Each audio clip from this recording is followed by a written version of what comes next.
Saudara, hari ini MPR menggelar sidang tahunan dan pidato kenegaraan Presiden Republik Indonesia jelang peringatan Hari Ulang Tahun ke-79 Republik Indonesia. Ada ribuan undangan yang akan hadir termasuk pejabat tinggi negara. Dan saudara, untuk memantau kondisi terkini di gedung MPR DPR Jakarta jelang pidato kenegaraan Presiden Republik Indonesia, ada jurnalis Kompas TV yang memantau sejak pagi di sana. Ada Triksi Valencia di gedung MPR DPR Jakarta. Triksi, persiapan sidang tahunan MPR yang menjadi momen terakhir Presiden Jokowi menyampaikan pidato kenegaraan sejauh ini bagaimana?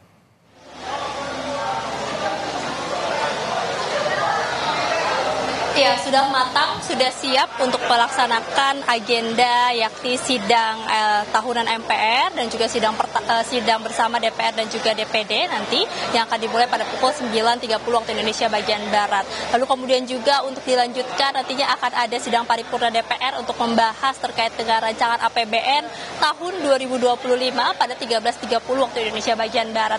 Jadi kalau terkait dengan persiapan di dalam gedung ini sudah dikatakan mantap, lalu juga dari pengamanan ini juga diperketat, termasuk juga pemeriksaan-pemeriksaan yang tadi juga ditingkatkan. Ini yang disampaikan oleh Sekjen DPR Indra Iskandar yang tadi juga menyampaikan bagaimana pada tahun ini akan menjadi momen ataupun juga sidang terakhir bagi DPR, MPR RI maupun juga DPD dalam masa ataupun juga periode terakhirnya.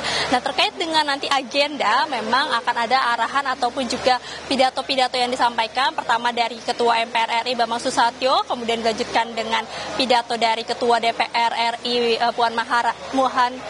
Puan, lalu kemudian juga dilanjutkan dengan pidato dari Presiden Joko Widodo. Ini akan menyampaikan terkait dengan kinerja dari kepemimpinannya, lalu kemudian juga nanti akan menyampaikan terkait dengan pidato kemerdekaan, yakni akan membahas ataupun juga yang berkaitan dengan Hari Ulang Tahun Republik Indonesia yang ke-79 ini. Nah, tentu tadi juga yang disampaikan karena mengingat ini adalah momen terakhir bagi Presiden Joko Widodo di masa kepemimpinannya, maka nanti akan ada apresiasi maupun juga catatan-catatan yang diberikan baik dari MPR, DPR maupun juga dari DPD. Nah, tadi tentu ini yang akan kita nantikan. Apa yang kemudian disampaikan, catatan-catatan maupun juga apresiasi seperti apa yang diberikan pada masa kepemimpinan Presiden Joko Widodo, termasuk juga nanti apa yang disampaikan oleh Presiden Joko Widodo dalam pidatonya. Akan ada dua pidato tentu saja yang akan disampaikan, yakni pertama pada sidang tahunan MPR, lalu kemudian nanti dilanjutkan pada saat sidang rancangan APBN tahun 2025. Jadi itu adalah agenda besar pada hari ini. Tentu saja akan dihadiri juga oleh menteri-menteri, kemudian juga dari MPR, DPR, dan juga DPD.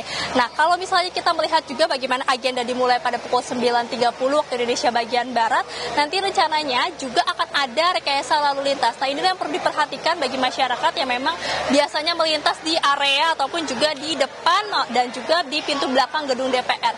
Jadi kalau misalnya dimulai pukul 9.30, maka berarti diperkirakan dari pukul 8 ini sudah akan ada banyak sekali kendaraan yang keluar masuk ke gedung parlemen ini. Maka dari itu untuk masyarakat memang diperhatikan untuk bisa menghindari ataupun juga melalui jalan lain ketika ingin berpergian pada hari ini. Dan terkait dengan rekayasa lalu lintas ini juga akan dilakukan secara situasional. Jadi memang sudah ada petugas lalu lintas yang disiapkan dan juga untuk dipantau ataupun juga untuk berjaga-jaga. Jadi ketika memang ada kemacetan ataupun juga kepadatan, barulah rekayasa lalu lintas ini akan diterapkan. Radi. Baik, Triksi Valencia memantau langsung persiapan pidato kenegaraan yang akan disampaikan Presiden Joko Widodo untuk terakhir kalinya ya di tahun ini sebelum nanti dilantik ke Presiden baru pada tanggal 20 Oktober. Terima kasih Triksi Valencia dari gedung MPR DPR Jakarta.